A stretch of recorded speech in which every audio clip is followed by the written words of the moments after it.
ဂျပန်နိုင်ငံဟာတိုကျိုမြို့ဟာနီဒါလေဆိပ်မှာခရီးဆောင်အိတ်တွေသယ်ယူပို့ဆောင်ရေးအတွက်လူသားပုံစံတူစက်ရုပ်တွေကိုစမ်းသပ်နေပါတယ်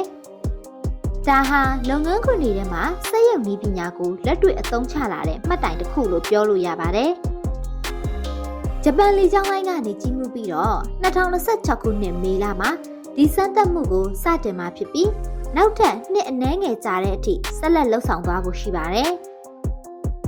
ဂျပန်နိုင်ငံမှာလူဦးရေအိုမင်းလာတာနဲ့အလုပ်လုပ်နိုင်တဲ့လူအင်အားလျော်နေလာတာကြောင့်လုပ်သားရှားပါမှုပြဿနာနဲ့ရင်ဆိုင်နေရချိန်မှာပဲ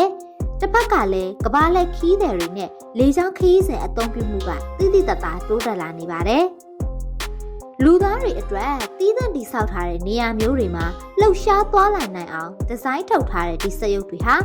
လေးစက်ရဲ့ကွင်းပြင်ထဲမှာခရီးဆောင်အိတ်တွေနဲ့ကုန်စည်တွေကိုတည်ယူပို့ဆောင်ပေးပြီးမြေပြင်ဝန်ထမ်းတွေကိုကူညီပေးသွားမှာပါတကယ်တော့ဒီအလုပ်တွေကလူပင်ပန်းတဲ့အပြင်ဝန်ထမ်းခန့်မှုခက်ခဲတဲ့နေရာတွေဖြစ်လို့အလိုလျောက်စနစ်နဲ့အစားထိုးဖို့အတွက်အဓိကပြစ်မှတ်ဖြစ်လာတာပါဒီစမ်းသပ်မှုကလက်တွေ့ကြုံတွေ့နေရတဲ့လုပ်သားအင်အားစိန်ခေါ်မှုတွေကိုနည်းပညာနဲ့လူသားတွေပူးပေါင်းပြီးဖြည့်ရှင်းတဲ့လက်တွေ့ကျတဲ့နည်းလမ်းတစ်ခုလို့မြင်ပါတယ်ဒါကဝန်ထမ်းတွေရဲ့ပင်ပန်းနွမ်းနယ်မှုကိုလျှော့ချပေးနိုင်တယ်လို့လုပ်ငန်းခွင်စွမ်းဆောင်ရည်ကိုလည်းမြင့်တင်ပေးနိုင်တဲ့အတွက်အရန်ကောင်းတဲ့လှုပ်ဆောင်ချက်တစ်ခုပါ